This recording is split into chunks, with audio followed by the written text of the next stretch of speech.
It starts with one pack, one moment, one chance at glory. You peel the wrapper, your heart pounds, and then you pull nothing. But you try again and again and again.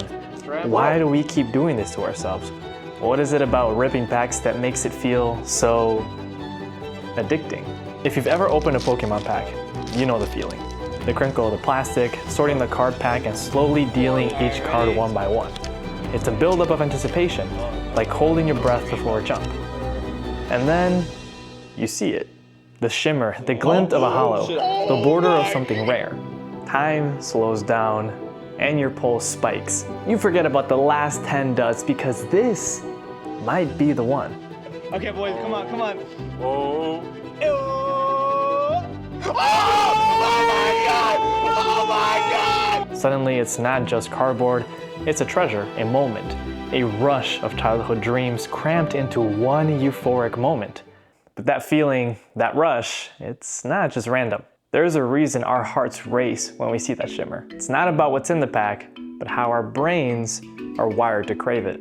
Now, psychologists call it variable ratio reinforcement, and it's the same system used in slot machines. You never know when you're gonna hit the jackpot, so you keep going and going and going. Think of it like this. If you pulled a rare card every 5th pack, your brain would adapt and the thrill would fade.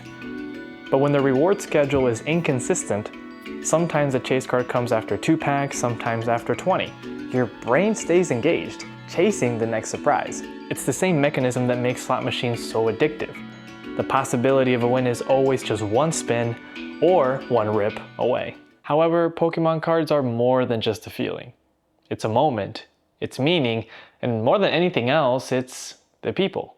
For many of us, Pokemon started alone, flipping through binders, trading cards on the playground. But as we got older, we realized something.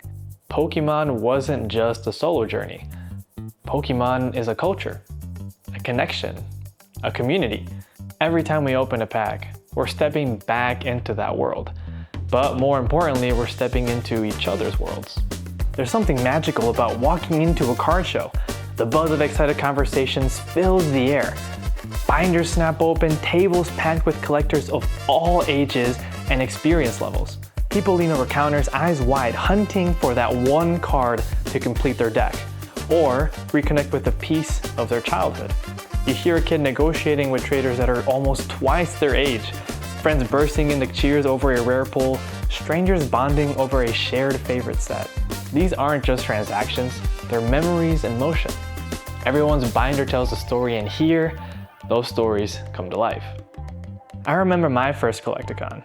I walked in not knowing what to expect. Within 10 minutes, I was trading cards with someone I just met, meeting some of my favorite YouTubers, and feeling like I'd found my people. Some of my favorite memories were getting my PSA 10 Bubble Mew from the Bulbasaur. Now, I was a little nervous, I'll admit, at first, because he had such a huge following. However, he did get me a great deal on the card, and it ended up doubling in value a few months later. Also, the insane pack battle with MMD cards will forever be one of my favorite moments at the Chicago Collecticon.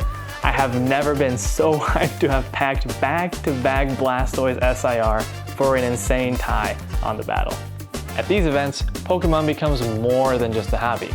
It becomes a shared experience, a celebration of meaning over money, a gathering where connection is the real prize. Then there's the other side of the community, the battlers, the strategists, the people that live for the game. Competitive Pokemon is where collecting meets competition, where bonds are forged over prize cards and close matches. At regionals and local leagues, you'll see people from all walks of life. Teenagers, parents, seasoned pros, shuffling decks, shaking hands, and giving it their all. But no matter the outcome, there was always respect, a shared passion. It's not about winning every match. It's about being a part of something bigger, something welcoming, something that makes you want to come back week after week. This isn't just about why we keep opening packs, it's about what those packs open within us, and who we open them with. Pokemon connects us not just to our past, but to each other.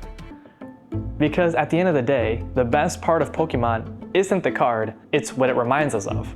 This is my favorite card in my collection. It might not be worth as much as my other cards in my collection, but it reminds me of when I fell in love with Pokemon.